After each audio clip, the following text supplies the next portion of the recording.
I see you. You see me too? Ha! Good, good. Then it is all working. You, me, this projector. Even if we sometimes falter. There is a war building in Sloane's eyes. One that Xivu Arath will exploit, as she did with Osiris.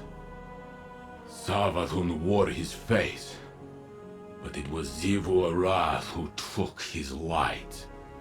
Her whips drove him into a frenzy, lured him into danger, forced Sagira's sacrifice, and left him to die. Now she twists my thoughts into thorns, draws out the faces of the suffering Elixni into my dreams. She whispers that I took pleasure in their pain. I see their eyes as they died by my hands, and they see me. She does not lie. She challenges what you hold as a strength. Osiris's ambition, my protection, Sloane's duty. I have felt how the right word, the right face, can incite one to violence. But I have changed. What she has taken, it will not break me.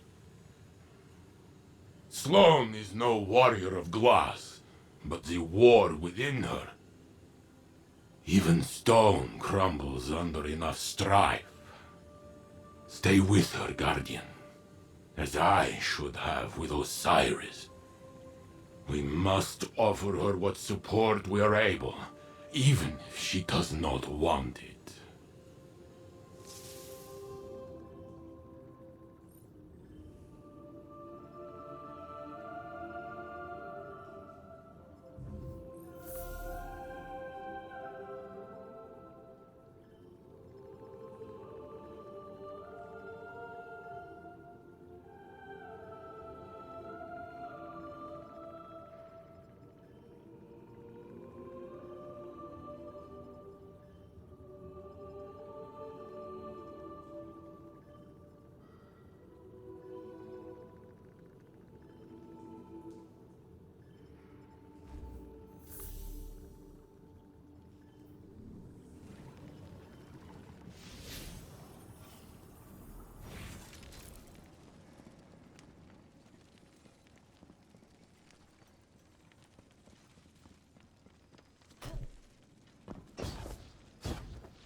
Wait, this looks like a cavern, but it's not. It's one of the Hive's organic buildings. Any idea what we're looking at, Finch? No, but the Hive don't dress things up for fun. If they disguise this, whatever it is, it's because they feel like there's something worth hiding. Then we'll get to the bottom of it.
Our minds are one, linked by the darkness.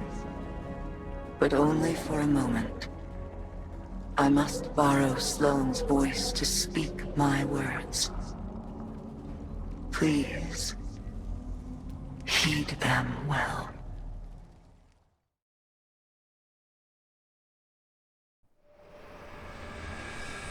Before you can confront the witness, you must understand it. The witness's first victims were once like you, struggling for survival, bolstered by hope, until their hopes became reality. They called it the Gardener, their deity of life. It ushered them into a golden age. For eons they prospered, but their newfound god never spoke to them. It lavished them with gifts, but not with guidance. And though they lived in paradise, they came to crave a greater purpose. They desired meaning, structure, a winnower, to shape the garden. Their scholars discovered that the Gardener shared a connection with another entity among the stars. They called it the Veil, and when they found it, they arrived to claim it.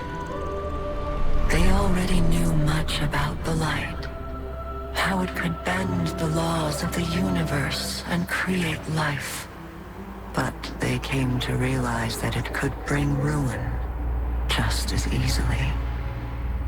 The cosmic events it set in motion could wipe out entire civilizations in a heartbeat, without reason. And so they saw the light, not as a source of prosperity, but of unfettered chaos.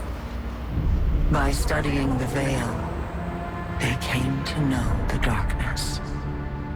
A power that was shaped by thought and consciousness. And in the darkness, they found the means to carve away the chaos of existence, to calcify it into a final shape. Eternal and perfected. They brought the Veil back to the Gardener in an attempt to strengthen their connection. There, they could reshape reality itself. The Gardener would not allow it, and so it fled their world. But they would not be deterred. Having witnessed the truth in the darkness, they used its binding power to merge themselves into the salvation they craved. Thus began the Witness's pursuit, its campaign to impose meaning on a meaningless universe. One that is nearly at its end.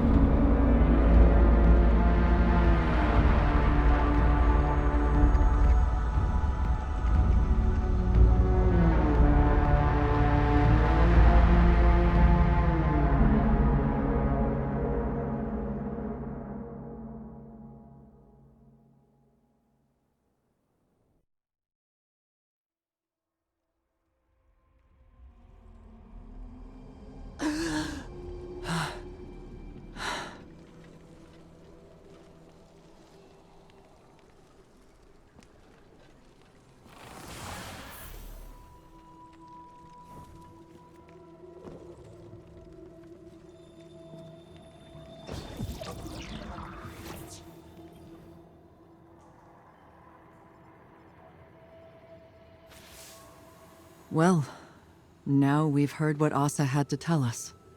We know our enemy better than ever. To think that it all started with the need for purpose. How that need became an obsession. What bothers me most is how much I understand it. This mission, it's my purpose, my reason for being, my guiding light. Without it, I'm lost. I don't know who I am or what I'm supposed to do. And that lack of direction, it's harder to face than 1,000 battles. I felt the same about my previous mission when I held the line on Titan. And if I'm being honest, it feels like I failed. I survived, but for what reason? What was it all meant to achieve? The only answer I've found is to learn what Asa knows. If I can do that, it will all have been worth it. Our link ended before Asa could explain how to get through the portal. The bond took its toll. But we'll both be ready again soon. When that time has come and gone, then I can feel like I accomplished the mission.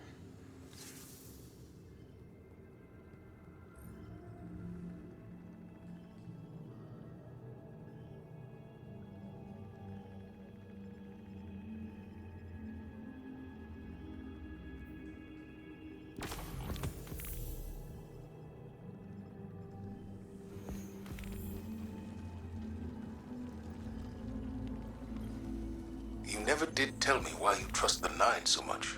Oh, I don't. Not even a little. I trust Orin. Orin. Long story. The short of it is, I may have had a feeling or two for somebody a long time ago. Somebody that lost themselves along the way. But there's a little piece of her still out there. A sliver. Who still has a feeling or two for the somebody I could be. So I trust her. Because she ain't never steered me wrong. No matter how rotten I was. Because at the end of the day, maybe we gotta put our faith in something other than ourselves. Even if we're too stubborn to admit it. I didn't expect you to put a lot of stock in faith. And I didn't expect you to lose yours and keep moving. Guess we're all full of surprises, ain't we? I'm giving you the benefit of the doubt that you're being genuine. Oh, I'm always genuine. People just ain't always paying attention. For real, though, Moondust might have given me a push. Thought it'd help. Sounds like familiar advice. Is it, though? Helping? No joke? I think so. Then we have that in common, too.